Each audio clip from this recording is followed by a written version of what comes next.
Salut à tous, j'espère que vous allez bien. Le tutoriel de ce soir sur le logiciel Map Info Discover porte sur la création d'une table. La création d'une table dans le logiciel Map Info consiste d'abord à définir, à créer les différentes structures qui constituent la table en question. Après, d'enregistrer aussi cette table aussi, une fois enregistré cette table, mais la dernière étape aussi consiste à copier et coller les données du fichier Excel et coller dans le logiciel Map Info Discover. Après, nous allons essayer de faire la mise en jour. La mise en jour consiste à ajouter un autre champ dans la base de données ou soit supprimer un champ dans la base de données, ainsi de suite. Là. Pour ce faire, nous allons commencer d'abord la base de données que nous allons essayer de travailler sur le logiciel, comme on appelle là, sur le logiciel Map Info. C'est cette base de données que nous allons essayer de créer une table dans le logiciel Map Info Discover. En première colonne, ça c'est la colonne de X. En deuxième colonne, ça c'est la colonne de Y. En dernière colonne, ça c'est la colonne de mythologie. C'est comme je peux dire que ces champs sont obligatoires aussi, mais je peux dire que les champs X et les champs Y aussi sont obligatoires aussi. C'est à travers ça aussi, on va essayer d'afficher les points. Pour pouvoir afficher les points dans le logiciel Map Info Discover, il vous faut les coordonnées de X, les coordonnées de Y. Mais si c'était la carte topo, vous serez obligé d'introduire même au niveau de la base de données les coordonnées des Z, ainsi de suite là. Nous allons retrouver au niveau de notre logiciel Map Info Discover. Pour la création d'une table dans le logiciel Map Info Discover, vous allez cliquer sur le menu table. Une fois cliqué sur le menu table, après vous sélectionnez nouvelle table. Une fois cliqué sur nouvelle table, on fait face à cette petite fenêtre. On dit que créer une nouvelle table. Ici, ouvrir une nouvelle carte, une nouvelle fenêtre de carte. Nous allons décocher cette partie. Comme c'est coché, nous allons décocher cette partie. Après, nous cliquons sur Create. Une fois cliqué sur créer, comme vous le voyez, ça c'est les structures que nous allons essayer de définir. Nous allons essayer de définir les différentes structures qui constituent la base de données. Comme vous le voyez, voici notre donnée. Voici les champs X, Y et la lithologie. X c'est réel, Y aussi c'est réel. Et lithologie, ça c'est des caractères ainsi. Nous allons essayer de définir ces trois champs au niveau de cette partie. En commençant, on dit information et information sur le champ. Non, nous allons commencer avec X. Nous allons commencer avec X. Comme type, X, c'est pas un caractère, mais X, ça, c'est des réels. Vous pouvez prendre entier, court entier, ainsi de suite. Si vous avez des virgules, ainsi de suite, vous allez prendre un nombre à virgule flottant, mais nous allons sélectionner le nombre à virgule flottant. Après, nous allons créer d'abord un autre champ, le deuxième champ qui est le champ de Y. Pour ce faire, vous cliquez sur ajouter champ. Au niveau de name aussi, vous allez mettre Y.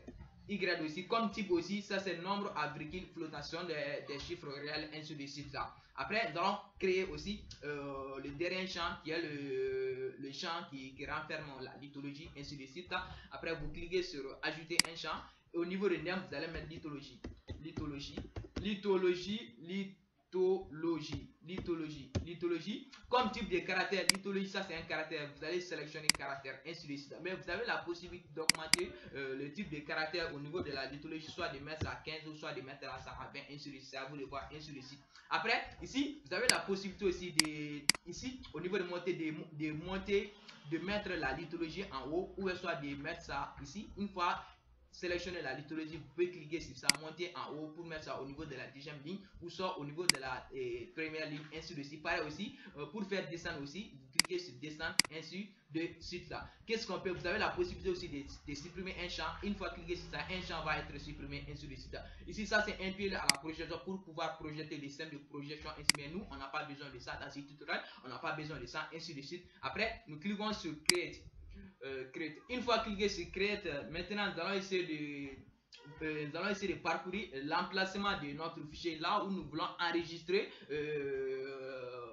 la structure qu'on vient de créer tout à l'heure dans le logiciel Map Info Discover. Vous cliquez sur emplacement standard. Après, moi j'avais mis ça dans les bureaux. Je clique sur bureau. Bureau, quel dossier je vais essayer d'enregistrer ça au niveau des Map Info. Après, je vais essayer de mettre ça dans ce dossier Pro 2016. Au niveau des noms du fichier, vous allez donner un nom à votre donnée. Vous allez essayer de donner un nom. Vous allez prendre ça comme on appelle la table. Vous allez prendre un nom quelconque. Vous pouvez mettre table, table, vous pouvez mettre table aussi. Type de caractère, ça c'est table aussi. Table, ça c'est l'installation du logiciel map info discover. Ça c'est l'installation du map info discover, ainsi de suite. Après, vous cliquez sur enregistrer. Vous cliquez sur enregistrer. Une fois cliqué sur enregistrer aussi, pour cliquer sur enregistrer pour voir la table qu'on vient d'enregistrer tout à l'heure dans le logiciel map info discover. Dans le logiciel map info discover, vous allez cliquer sur ouvrir un document, ainsi de suite. Une fois cliqué sur ouvrir un document, vous allez cliquer sur emplacement standard. Après bureau, j'ai mis ça dans le dossier map info discover, map info par prix, voici la table en question, ainsi de suite. Je vais mettre quel dossier, mais si comme le type n'apparaît pas, ainsi de suite, au niveau des types des fichiers, vous allez cliquer sur ça pour sélectionner map info tab.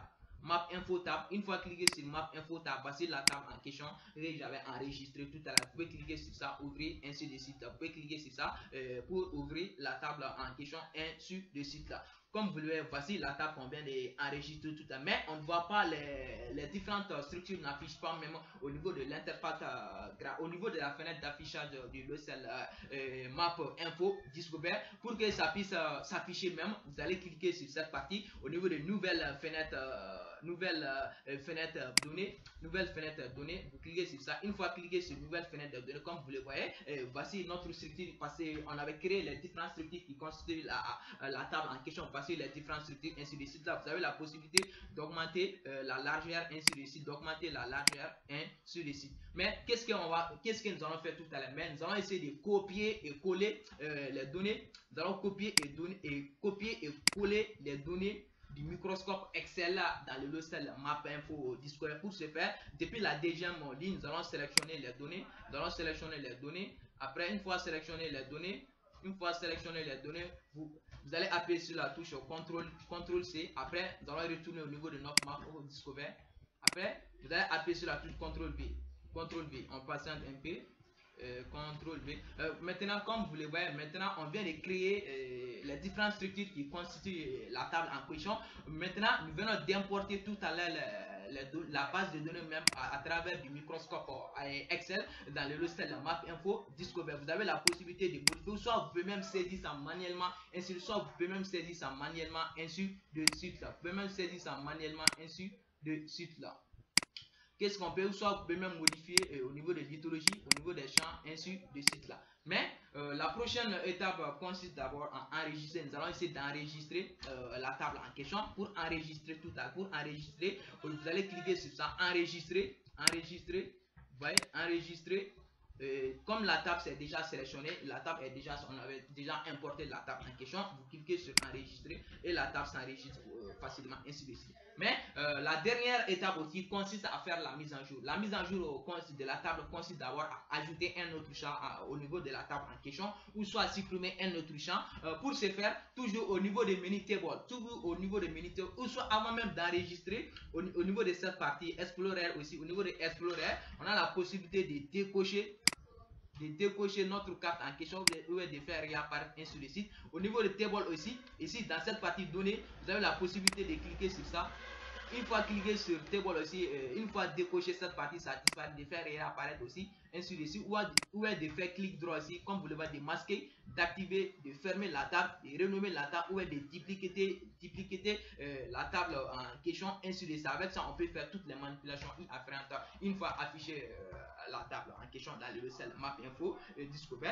Mais nous allons essayer de faire la mise en jour. Pour faire la mise en jour, toujours au niveau du menu table, là, vous allez naviguer au niveau de table ici, au niveau de gestion table, vous cliquez sur la liste d'événements, vous allez sélectionner modifier la structure. Ça c'est la mise à jour. Nous allons commencer à faire la mise à jour. La mise à jour, comme je disais tout à l'heure, vous avez la possibilité aussi d'ajouter un autre champ aussi. On peut même ajouter un autre champ juste pour vous montrer. Vous allez cliquer sur ajouter un champ. Vous pouvez mettre ici Z, ainsi de suite, type Z, comme type, ça c'est nombre à briquer, le flottant, ainsi de suite. Vous pouvez cliquer sur OK. Une fois cliqué sur OK, l'adaptation ça s'adapte même à notre base de données, ainsi. Une fois cliqué sur OK, après, si ça n'apparaît pas ici, vous allez cliquer sur cette partie au niveau des nouvelles fenêtres données, comme vous le voyez. Maintenant, on vient d'ajouter un autre champ au niveau de notre base de données, ainsi de suite. C'est avec ça qu'on peut faire qu'on peut créer une table dans le logiciel map info discover. C'est avec ça qu'on peut même faire la mise à jour aussi de notre table en question dans le logiciel Map Info Discover. J'espère que vous avez compris ce tutoriel. Merci de votre aimable attention. À la prochaine leçon.